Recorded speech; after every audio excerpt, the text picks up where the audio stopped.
Homeland Security Chairman McCaul, Trump's foreign policy is strong and decisive.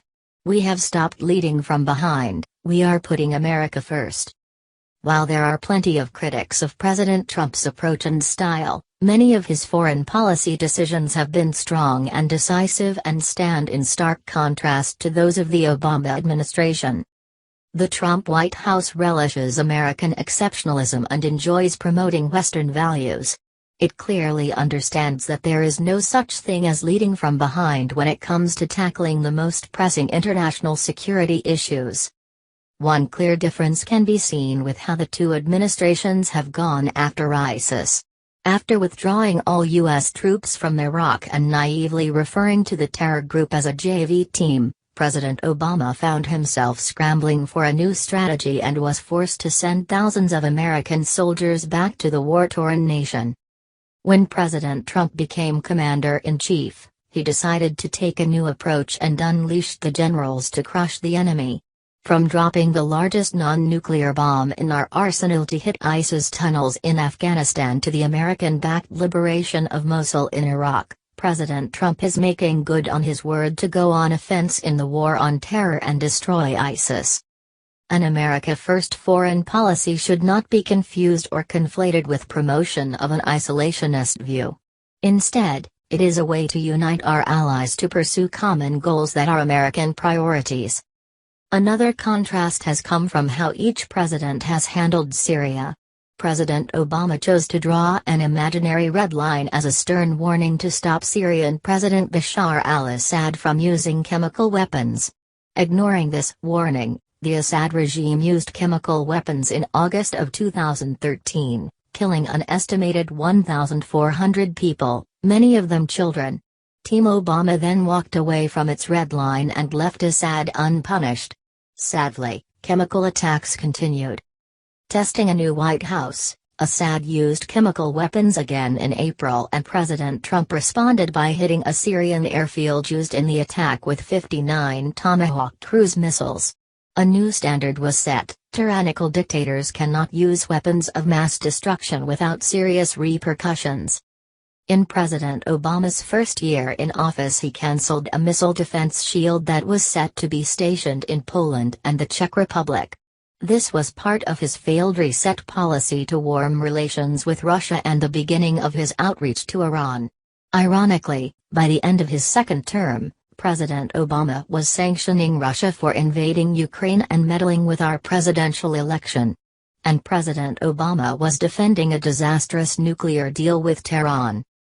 Conversely, President Trump has tightened sanctions on Iran and deployed the Terminal High Altitude Area Defense (THAAD) missile defense system in South Korea to protect that nation, Japan and others in the region from North Korea's growing missile and nuclear program.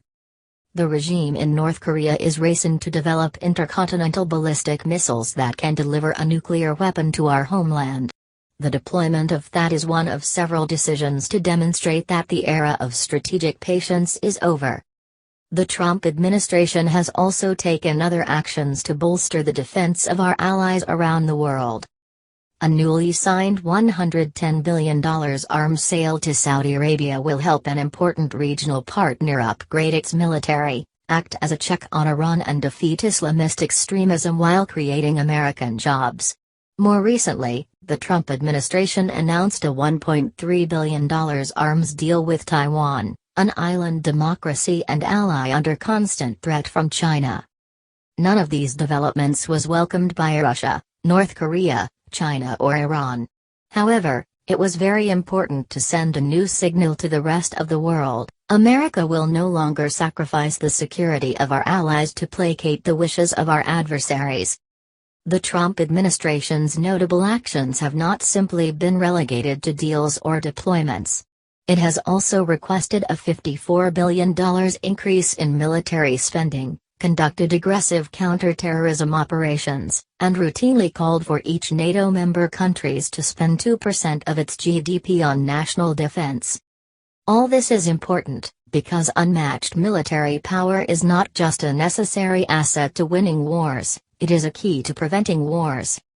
In May, I led a congressional delegation and met with security officials in France, Poland, Estonia, and Ukraine.